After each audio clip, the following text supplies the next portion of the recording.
ఎటువంటి కంటి సమస్యకైనా 100% ఆయుర్వేద పరిష్కారం సంజీవన్ నేత్రాలయ.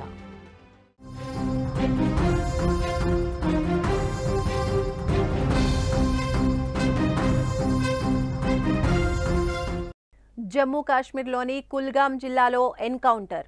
ఉగ్రవాదులు జవాన్ల మధ్య ఎదురు కాల్పులు. కాల్పుల్లో 2 సైనికులు మృతి.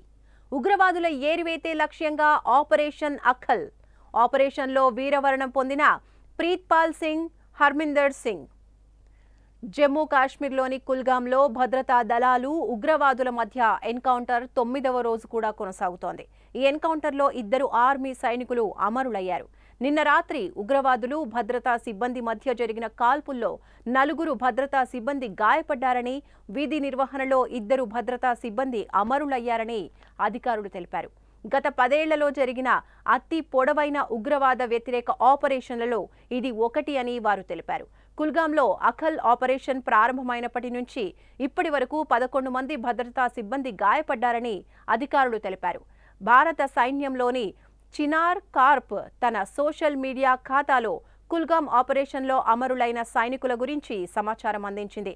దేశం కోసం అమరులైన ధైర్యవంతులైన లెఫ్టినెంట్ కల్నల్ ప్రీత్పాల్ సింగ్, జవాన్ హర్మిందర్ సింగ్ల త్యాగానికి చినార్ కార్ప్ సెల్యూట్ చేస్తుందని ఆయన రాశారు. వీరి ధైర్యం, అంకిత భావం ఎల్లప్పుడూ మనకు స్ఫూర్తినిస్తాయని చెప్పారు. ఇంకా ఆపరేషన్ ఇప్పటికీ కొనసాగుతోందని ఆయన పేర్కొన్నారు. ఇక ఆపరేషన్ అఖల్ ఆగస్టు 1న ప్రారంభమైంది. ఈ ఆగస్టు 1న ప్రారంభమైన ఈ ఎన్కౌంటర్లో ఇప్పటి వరకు 3 ఉగ్రవాదులు హతమైనట్టు అధికారులు తెలిపారు. దక్షిణ కాశ్మీర్ జిల్లాలోని అఖల్లోని అడవిలో ఉగ్రవాదులు ఉన్నట్టు నిఘా సమాచారం అందటంతో భద్రతా దళాలు కార్డన్ ఆన్ సర్చ్ ఆపరేషన్ ప్రారంభించాయి. గత శుక్రవారం ఇరు పక్షాల మధ్య జరిగిన కాల్పుల తర్వాత రాత్రికి ఆపరేషన్ను నిలిపివేసినట్టు అధికారులు తెలిపారు. తర్వాత కార్డన్ను బలోపేతం చేసి అదనపు సైనికులను ఆ ప్రాంతానికి పంపారు. మర్నాడు కాల్పులు తిరిగి ప్రారంభమైనప్పుడు 2 ఉగ్రవాదులు మరణించారు. హతమైన ఉగ్రవాదుల గుర్తింపు, వారి బృందం ఇంకా నిర్ధారించబడలేదని అధికారులు తెలిపారు. ఉగ్రవాదుల ఏరివేత ఇంకా కొనసాగుతోందని, భద్రతా దళాలు ఈ ప్రాంతాన్ని చుట్టుముట్టాయని, దట్టమైన అడవుల్లో దాక్కున్న ఉగ్రవాదులతో నిరంతరం పోరాడుతున్నామని అధికారులు తెలిపారు. మరోపక్క ఉగ్రవాదులను గుర్తించేందుకు డ్రోన్లు, హెలికాప్టర్లను ఉపయోగిస్తున్నారు.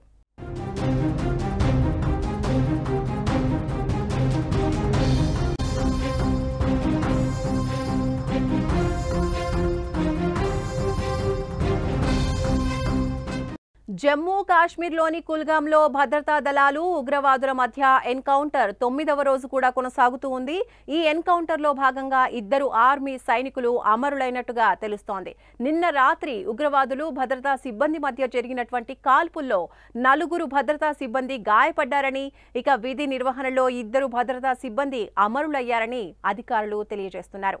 గత 10 ఏళ్లలో జరిగిన అతి పొడవైన ఉగ్రవాద వ్యతిరేక ఆపరేషన్లలో ఇది ఒకటి అని వారు తెలిపారు. కుల్గాంలో అఖల్ ఆపరేషన్ ప్రారంభమైనప్పటి నుంచి ఇప్పటి వరకు 11 మంది భద్రతా సిబ్బంది గాయపడ్డారని అధికారులు తెలియజేస్తున్నారు. భారత సైన్యంలోని చినార్ కార్ప్ తన సోషల్ మీడియా ఖాతాలో కుల్గాం ఆపరేషన్లో అమరులైన సైనికుల గురించి సమాచారాన్ని అందించింది.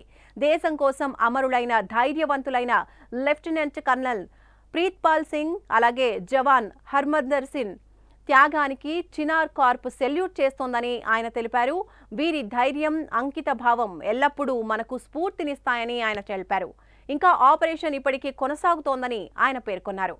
ఇక ఈ ఆపరేషన్ అఖల్ ఆగస్టు 1న ప్రారంభమైంది. ఆగస్టు 1న ప్రారంభమైన ఈ ఎన్కౌంటర్లో ఇప్పటి వరకు 3 ఉగ్రవాదులు హతమైనట్టు అధికారులు తెలియజేస్తున్నారు. దక్షిణ కాశ్మీర్ జిల్లాలోని అఖల్లోని అడవిలో ఉగ్రవాదులు ఉన్నట్టు నిఘా సమాచారం అందడంతో భద్రతా దళాలు కార్డన్ ఆన్ సర్చ్ ఆపరేషన్ ని ప్రారంభించాయి.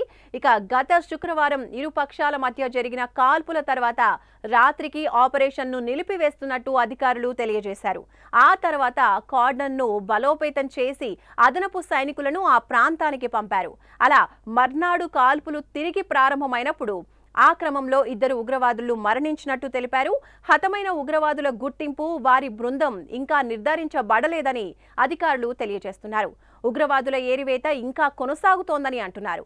భద్రతా దళాలు ఈ ప్రాంతాన్ని చుట్టుముట్టాయని, దట్టమైన అడవుల్లో ఉగ్రవాదులు దాక్కున్నట్టు తెలుస్తోందని, ఇంకా వారిని పట్టుకోవడం కోసం నిరంతరం పోరాడుతున్నామని అధికారులు తెలియజేస్తున్నారు. మరోపక్క ఉగ్రవాదులను గుర్తించేందుకు డ్రోన్లను, హెలికాప్టర్లను కూడా ఉపయోగిస్తున్నట్టు తెలియజేస్తున్నారు.